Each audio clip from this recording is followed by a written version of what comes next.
हे भारत, ये भूत आदि में अव्यक्त थे और मध्य में व्यक्त हैं, अंत में फिर अव्यक्त हो जाते हैं, इसमें परिवेदन क्या? अथवा सर्वदा सत्व रूप ही नित्यत्व यहाँ के लिए भी सही, सृष्टि काल में भी गुणों के साम्य का अत्यंत उच्छेद नहीं होता है, अंश से ही वैषम्य है। आवरण रूप गुण साम्य सदा ही रहता है, अन्यथा साम्यावस्था का अत्यंत उच्छेद होने पर पर्वताहीना बन सकेगी। इस सूत्र ने उधर्व मूल मदह शाखम इत्यादि, गीता के अव्यक्त मूल प्रभव इत्यादि मोक्ष धर्म आदि का अनुसरण करके संसार रूप गुण वृक्ष का ही चतुष्पर्वत्या निरूपण किया है।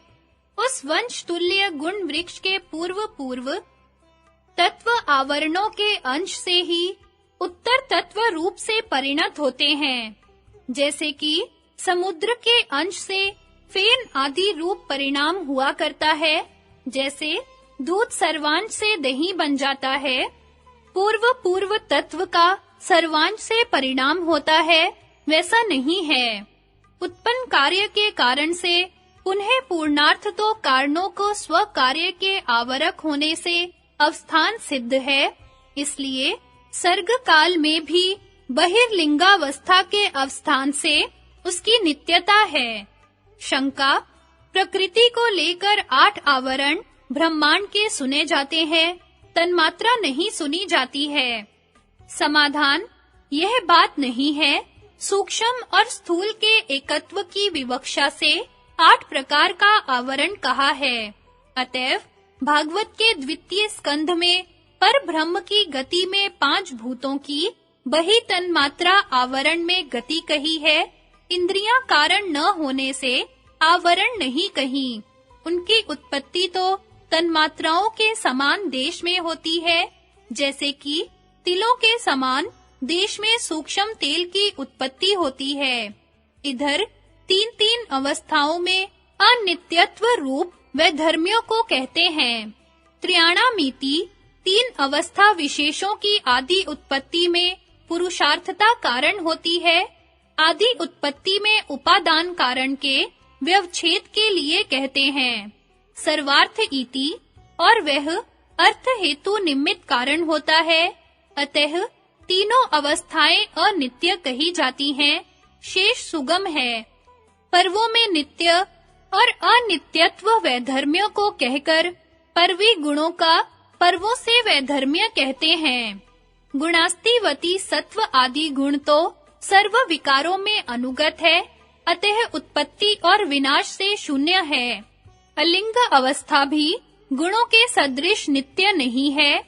शंका, त्रिगुणात्मक प्रकृति के नित्य होने पर, हे द्विज, सर्ग काल प्राप्त होने पर हरि ने आत्म इच्छा से व्यय और अव्यय प्रकृति और पुरुष में प्रविष्ट होकर इनमें क्षोभ उत्पन्न किया। उससे त्रिगुणात्मक अव्यक्त उत्पन्न हुआ। इत्यादि स्मृतियों में प्रकृति के लिए व्यय और उत्पत्ति वचन आए हैं, वे संगत कैसे होंगे? समाधान, गुण धर्म कार्य व्यक्ति अतीत से उपचर्यान परिणाम वालियों से गुण जन्म और विनाश वाले जैसे प्रतीत होते हैं। कार्य कारण का विभाग होने से उन सत्व आदि गुणों में स्वतः जन्म और विनाश नहीं है। इसी कारण से स्वानुगत व्यय आदि से ही गुणात्मक प्रकृति के व्यय आदि का व्यवहार होता है, यह आशय है। परिणाम तो प्रकृति का पारमार्थिक होने पर व्याप्यों के उत्पत्ति और विनाश का व्यापकों में व्यवहार होता है। उसमें दृष्टांत कहते हैं, यथा देवदत्तो दरिद्राति। दरिद्राति का अर्थ है क्षीण होता है। समह समाधि बराबर, यह समाधान दाष्ट्रांतिक में भी समान है। शंका, तो भी प्रकृति की नित्यता नहीं बनती, फिर अंत में विश्व माया निवृत्त होती है। प्रकृति और पुरुष दोनों परमात्मा में लीन हो जाते हैं, इत्यादि वाक्यों से प्रकृति की नित्यता नहीं बनती। समाधान, इसका उत्तर दे दिया है कि कार्य के विनाश से कारण में विनाश व्यवहार उपचार से होता है। व्यापार के उपरम रूप लय को ही पुरुष साहचर्य से प्रकृति में व्यय विनाश निश्चय किया है। प्रधान और पुरुष दोनों एक दूसरे को अपने से वियुक्त करते हैं। यही प्रधान और पुरुष का संहार कहलाता है। इत्यादि कूर्म पुराण के वचनों से भी यही सिद्ध होता है। प्रकृति और पुरुष का कार्य उपरम ही उपचार से विनाश कहलाता है। यदि ऐसा न माने तो न्याय के अनुग्रह से बलवती श्रुतियों का विरोध होगा। ऐसे ही प्रकृति और पुरुष का पुराणों में श्रूयमाण उत्पत्ति भी अन्योन्य के संयोग से अभिव्यक्ति ही जाननी चाहिए। स्मृति का भी यही तात्पर्य है। प्रकृति और पुरुष की संयोग रूप कर्मज उत्पत्ति कही जाती है। अज प्रकृति और पुरुष का उद्भव उत्पत्ति नहीं बनती। प्राणधारी जल में बुदबुद के समान दोनों से संयुक्त होते हैं। आपके परम रूप के अंदर ही ये सब नाम और गुणों के सहित लीन होते हैं, जैसे कि समुद्र में नदियां लीन होती हैं और मधुर रस में सब रस लीन हो जाते हैं। अब प्रकृति आदि का उनके कार्य से अनुमान कराने के लिए पर्व शब्द से सूचित अलिंगादि के अविरल क्रम को दर्शाते हैं। लिंग मात्र मिति, लिंग मात्र के अलिंग प्रत्यासन है। वही लिंग मात्र उस अलिंग में अलिंगावस्था प्रधान में अव्यक्त रूप से अविभक्त है, अतः उससे विभक्त होता है। उसमें हेतु है क्रमेति, क्रम का। पौर्वापर्य कभी भी अतिक्रम नहीं करता। यदि कारण में अनागत अवस्था से असत की भी उत्पत्ति माने तो अविशेषत्या सबकी सर्वत्र उत्पत्ति होनी चाहिए और अतीत की भी उत्पत्ति होनी चाहिए, जो कि असंभव है। और प्रागभाव कारण है नहीं, क्योंकि अभाव असिद्ध है। यदि अभाव को निमित्त कारण माने तो उसको ही उपादान कारण भी मान ले तो भी शून्यवादियों की विजय हो गई। अभाव को उपादान देखा भी नहीं है। यदि यह कहा जाए तो निमित्त में भी यह बात तुल्य ही है। इसलिए कार्य जनन शक्ति ही अनागत अवस्था रूपिणी कार्य रूप से परिणत होती है। वह सत्कार्यवाद इस भाष्य ने सिद्ध किया है तथा इत्यादि की भी यों ही व्याख्या करनी चाहिए। महत आदि से प्रकृति आदि के अनुमान का प्रकार सांख्य सूत्रों ने कहा है। विस्तार भय से यह प्रस्तुत नहीं करते। शंका: सूत्रकार ने गुण पर्वों का चतुर्धा विभाग कैसे किया है? ब्रह्मांड, स्थावर, जंगम रूप से पर्व अनंत हो सकते हैं।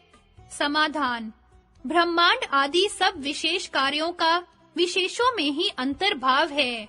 यह कहते हैं न विशेषभ्य इति, विशेषों से पर उत्तरभावी तत्वांतर तत्व भेद नहीं है, अतः विशेषों का तत्वांतर परिणाम नहीं है। अतः ब्रह्मांड आदि सब विशेष पर्व से ही ग्रहीत है, यह भाव है। तत्वत्व द्रव्यत्व है, तत्वांतरत्व स्वावृत्ति द्रव्यत्व उससे साक्षात व्याप्य जातीयत्व है। 25 तत्वों में 25 जाति के अंगीकार न करने में तत्वांतरत्व, स्वावृत्ति द्रव्य विभाजक उपाधिमत्व तत्वांतरत्व है। शंका: यों तो तत्व का भेद होने से अंतःकरण का जो कहीं-कहीं एकत्व कहा है, वह कैसे हो सकेगा? समाधान: जैसे विशेष नामक पंच तत्वात्मिका एक ही पृथ्वी प्रथम उत्पन्न होती है, उसके पीछे उस पृथ्वी के खोदने और मथन करने से पार्थिव जल और पार्थिव तेज अभिव्यक्त मात्र होते हैं, इसी प्रकार तत्व त्रयात्मक ही आदि में महान उत्पन्न होता है, पीछे उस महत तत्व में स्थित अहंकार आदि वृत्ति भेद से प्रकट होते हैं। प्रश्न: तो क्या विशेषों के परिणाम ही नहीं होते? उत्तर: नहीं, विशेषों के परिणाम नहीं होते। उनके तो धर्म परिणाम, लक्षण परिणाम और अवस्था परिणाम सूत्रकार उत्तरपाद में व्याख्या करेंगे, वे होते हैं। यह प्रपंच एक तम ही था, वह पर था, वह पर से प्रेरित विषम बन गया है, यह ही रज का रूप है। वह रज पर से प्रेरित होकर विषम हो गया, यह ही सत्व का रूप है। वह सत्व प्रेरित हुआ तम से, बहा, जुदा हुआ, वह सांच यह है। जो कि पुरुष का चेतिता मात्र है, क्षेत्रज्ञ है, सत्व प्रेरित हुआ, तम संकल्प और अध्यवसाय लिंग है, प्रजापति है, उसका प्रोक्ता ब्रह्मा, रुद्र, विष्णु इत्यादि उसके तनु शरीर कहे गए हैं, तथा गर्भोपनिषद में 24 तत्व इसी क्रम से कहे हैं, यथा